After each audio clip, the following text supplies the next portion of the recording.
Here's the mistake that wrecks more one-day visits to Edinburgh than anything else. People turn up at the castle gate expecting to walk straight in, and they can't.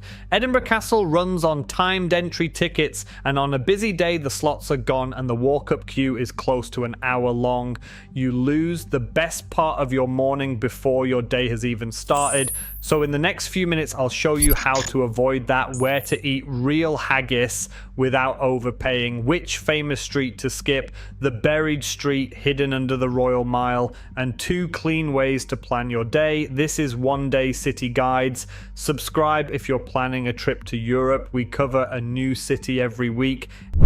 Edinburgh is 2 cities stacked against each other. The Old Town runs along a ridge with the castle at the top and the Royal Mile sloping down from it. Right next door sits the New Town, all wide Georgian streets and elegant squares. The good news is it's small. Almost everything you'll want to see sits inside about a 1-mile circle, so this is a walking city first. The catch is the hills, often on cobbles, so comfortable shoes matter here more than in almost any European city, and a light waterproof nearly as much because the wind makes an umbrella useless. Getting around is simple. If you fly in, a tram runs straight from the airport into the centre in about 30 minutes. After that, you'll walk most of it. The Burgundy city buses cover everywhere if your legs give out, but skip taxis between the main sites because they get stuck in the same narrow streets you could walk faster than. A couple of decisions shape everything else. Where to base yourself: the Old Town near the Royal Mile for history on your doorstep, or the New Town around George Street for calmer streets and better value food.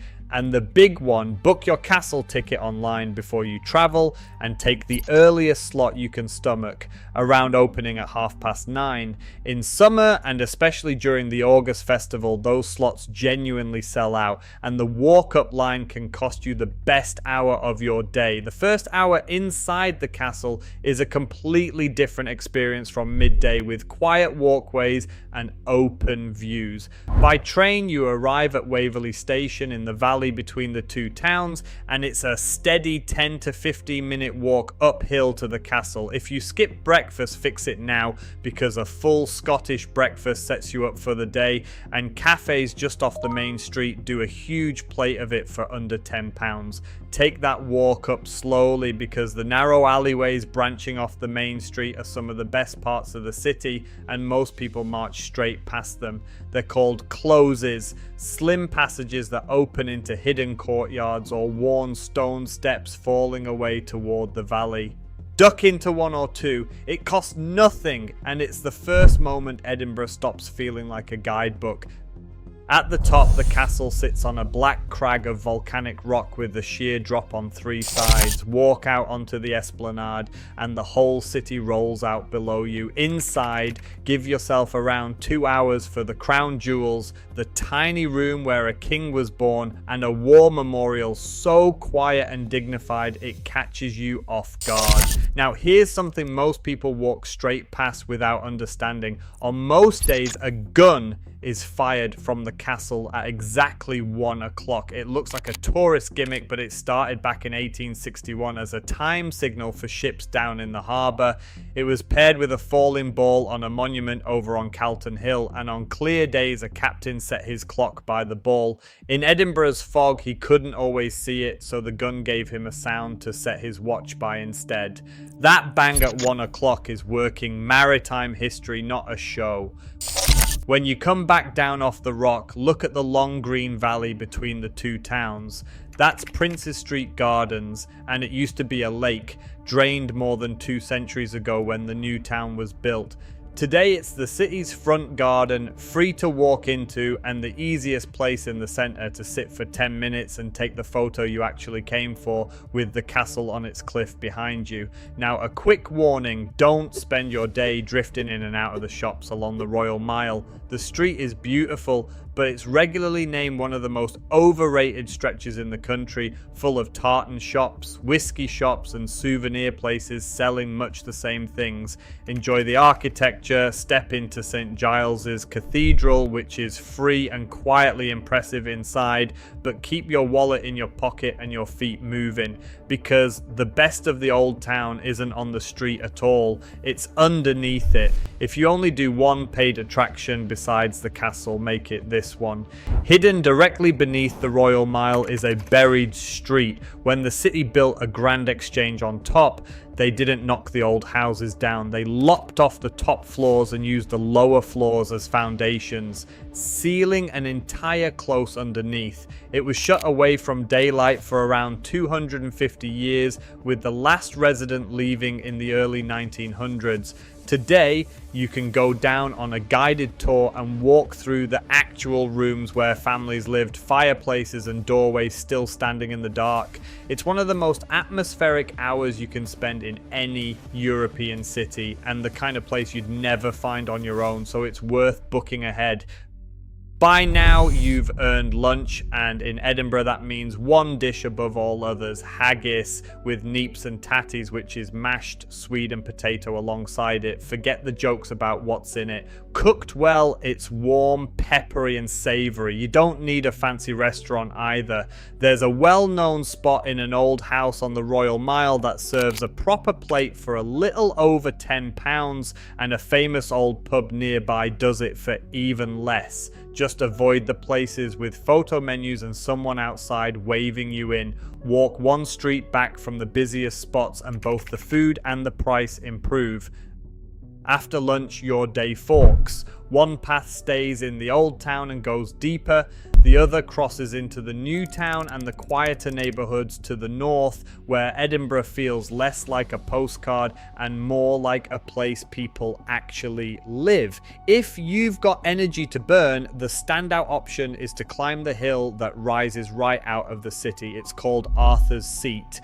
And here's the part that surprises people. It's an extinct volcano, the worn down core of an eruption from roughly 350 million years ago. The climb takes you up to about 800 feet, and from the summit you get a clean panorama over the whole city, the coast and the hills beyond. Give yourself a good 2 hours for the round trip and wear proper shoes because the wind at the top is serious. If a steep hike isn't your idea of a holiday, there's a gentler afternoon right in the old town. Start in the grass market, an old square ringed with pubs, then walk up Victoria Street, a curving row of coloured shop fronts widely said to have inspired Diagon Alley in the Harry Potter books. And that's not the only link.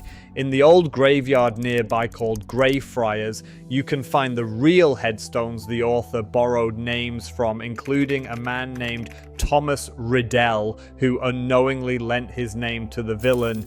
And if the weather turns, as it usually does, duck into the National Museum of Scotland a few streets away. It's free, it's genuinely world class, and you can happily lose 2 hours in there, from ancient treasures to Dolly the sheep, the first mammal ever cloned from an adult cell, who is on display here. If instead you want the wander and eat afternoon, head north into the new town. Set down in a steep little gorge about a 15-minute walk from the main shopping street is Dean Village, a former milling community of old stone buildings along a river, so quiet and pretty it feels like a film set. From there, a riverside path leads you to Stockbridge, a relaxed neighbourhood of independent shops and good cafes with a proper local feel. On the Sunday, there is a small market with some of the best street food in the city and almost no tourists in sight. A quick word on money, because Edinburgh rewards you for thinking about it. The castle is worth paying for, but you don't need to pay for a view. The finest free panorama in the city is from Calton Hill, a 10-minute climb from the east end of the main street, where a cluster of monuments frames the castle, the old town and Arthur's Seat all at once. And while a sit-down haggis dinner is great, the same dish from a takeaway box on a bench costs a fraction and tastes just as good. Spend where it genuinely buys you something. So here are 2 clean ways to spend your day. The See It All route. Start at the castle on opening, walk down the Royal Mile, dipping into the closes and St Giles's, drop underground for the buried street tour, eat haggis just off the main street, then spend the afternoon either climbing Arthur's Seat or exploring the grass market and Greyfriars, and finish with the sunset view from Calton Hill. It's a full day at a fair pace, but you'll have seen the heart of the city. The slow and deep route. Do the castle early, then take your time down the Royal Mile and through the closes without watching the clock. Have a long lunch, spend the afternoon wandering Dean Village and Stockbridge along along the river, wind back toward town in the late afternoon, and still catch Calton Hill for the light. You'll see fewer headline sights, but you'll come away feeling like you actually met the city. One last thing, and it's the trap that catches people at the end of the day. Edinburgh in the evening is quieter than you expect, and a lot of kitchens stop serving by 9 or 1/2 past, while in August everything is packed instead. So here's the one instruction to take from all of this. Decide where you're eating dinner and book it before you start your afternoon, not after. The streets around George Street in the New Town are full of reliable choices, while Stockbridge has the more relaxed, local feeling places. Sort that one thing in the morning and your evening looks after itself. We've linked our favourite local Edinburgh tours and experiences in the description below. They're good value, smaller groups, and they handle the logistics so you just show up and enjoy it. Tell us in the comments how you'd spend your day in Edinburgh and keep watching for the next guide.